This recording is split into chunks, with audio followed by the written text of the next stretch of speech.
अस्सलाम वालेकुम। आज हम बनाएंगे सिर्फ एक पाव चिकन से बहुत मज़ेदार सी ब्रेड चिकन पैटीज़ बनाने की रेसिपी, जो ऊपर से क्रिस्पी और अंदर से बहुत ज़्यादा यमी बनती है। बच्चों और बड़ों की तो ये बहुत ज़्यादा फेवरेट होती है, तो इस रेसिपी को एक बार ज़रूर ट्राई करें। तो चलिए बनाना शुरू करते हैं। पैन में डाल देंगे 4 चम्मच ऑयल।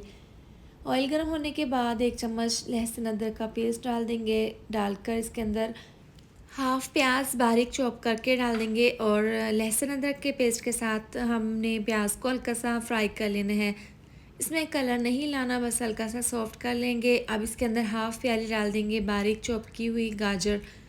गाजर को आप यहाँ पर किसी भी शेप में काट सकते हैं, मैंने बिल्कुल बारीक चॉप कर लिया है। अब गाजर को हल्का सा फ्राई कर लेंगे। ये सब्ज़ी थोड़ी सी देर से गलती है, इसलिए पहले ही डालकर मैंने फ्राई कर लिया है। अब आधी चम्मच नमक, 1/4 चम्मच कुटी हुई लाल मिर्च, 1/4 चम्मच पिसी हुई काली मिर्च, आधी चम्मच धनिया पाउडर और आधी चम्मच ज़ीरा पाउडर डालकर मसालों को मिक्स कर लेंगे। ये थोड़े से मसाले ड्राई हैं, थोड़ा सा पानी डाल देंगे ताकि पैन में मसाले नीचे ना लगे। अब मसालों को सब्ज़ी के साथ, गाजर के साथ अच्छे से मिक्स कर लेंगे। मिक्स करने के बाद इसको 2 मिनट के लिए कवर करके स्लो आंच पर पकाएंगे। अब यहाँ पर आपको भाप नज़र आ रही है, भाप में हमने इसको 2 मिनट के लिए पका लिया है।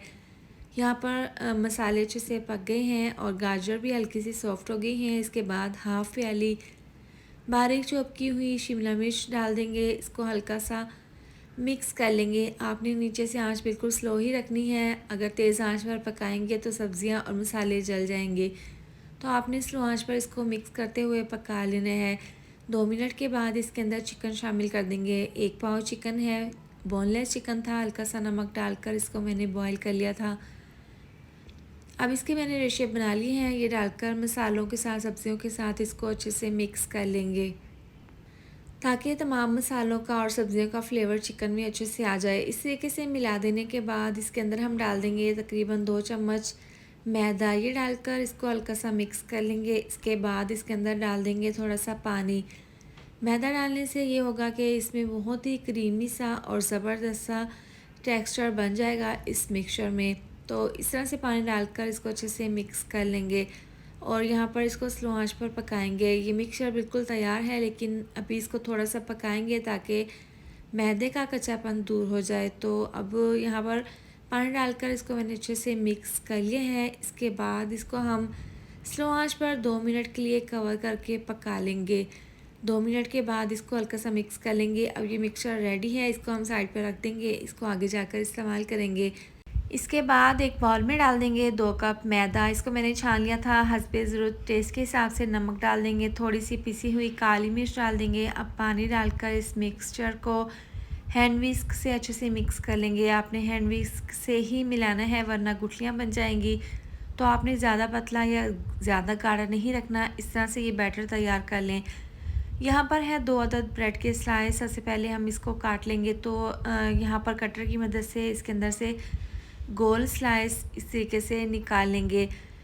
आप यहाँ पर ग्लास से, कटोरी से, किसी भी तरीके से इस तरह से स्लाइस अलहदा कर सकते हैं। राउंड शेप में स्लाइस ब्रेड के मैंने एक तैयार कर लिए हैं। अब जो इसके कॉर्नर हैं इसको ज़ाया नहीं करेंगे, इसके ब्रेड क्रम्स तैयार कर लेंगे।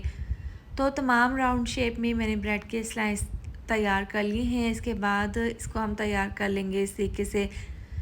एक ब्रेड के स्लाइस के ऊपर जो मिक्सचर बनाया था वो 2 चम्मच भरकर इस तरीके से इसके ऊपर अच्छे से लगा देंगे। अब बॉईल किया हुआ अंडा है, जिसका एक स्लाइस दरमियान में रखेंगे। बाकी के जो स्लाइस हैं इसके ऊपर रखकर इसको हल्का सा प्रेस करके मैदे वाले मिक्सचर में लगाकर इसके ऊपर ब्रेड क्रम्स लगा लेंगे। दोनों साइड पर अच्छे से ब्रेड क्रम्स लगाएंगे और इसके जो कॉर्नर है इसके ऊपर भी इस तरीके से हमने इसको अच्छे से ब्रेड क्रम्स से कवर कर लेना है। तो एक ज़बरदस्त सा मैंने यहाँ पर ब्रेड चिकन पैटीज़ तैयार कर लिए हैं। बाकी के तमाम इसी तरह से तैयार कर लेंगे। ये बहुत ज़्यादा क्रिस्पी और अंदर से यमी बनते हैं। अब इनको फ्राई कर लेंगे। तो ऑयल को मैंने गरम कर लिया था, आपने मीडियम टू लो आंच पर फ्राई कर लेना है, ज़्यादा तेज़ आंच पर नहीं। तेज़ आंच पर फ्राई करेंगे तो ये ज़्यादा डार्क हो जाएंगे, तो आपने स्लो आंच पर फ्राई करने हैं ताकि इसमें हल्का हल्का सा ज़बरदस्त सा कलर आता जाए। तो अब 2 मिनट के बाद इनकी हम साइड को चेंज करते हुए दोनों साइड से अच्छा सा कलर आने तक फ्राई कर लेंगे। तो लीजिए ज़बरदस्त सी हमारी ये ब्रेड चिकन पैटीज़ तैयार हैं। ज़बरदस्त सा इनके ऊपर कलर आ गया है। तो इनको हम निकाल लेंगे। इस तरह से थोड़ी देर के लिए स्टैंडर पर रखेंगे ताकि एक्स्ट्रा ऑयल निकल जाए। अब इसकी फ़ाइनल लुक चेक कर सकते हैं। ये ऊपर से क्रिस्पी और अंदर से बहुत यमी बने हैं। तो इसको एक बार ज़रूर ट्राई करें। थोड़े से चिकन से ये ढेर सारी ब्रेड चिकन पैटीज़ बन जाती हैं। इसके साथ ही अगर आपको मेरी वीडियो अच्छी लगी हो तो लाइक और शेयर कर दें। साथ में आप चैनल को भी सब्सक्राइब कर दें। मिलते हैं नेक्स्ट वीडियो में। अपना बहुत सारा ख्याल रखें। अल्लाह हाफिज़।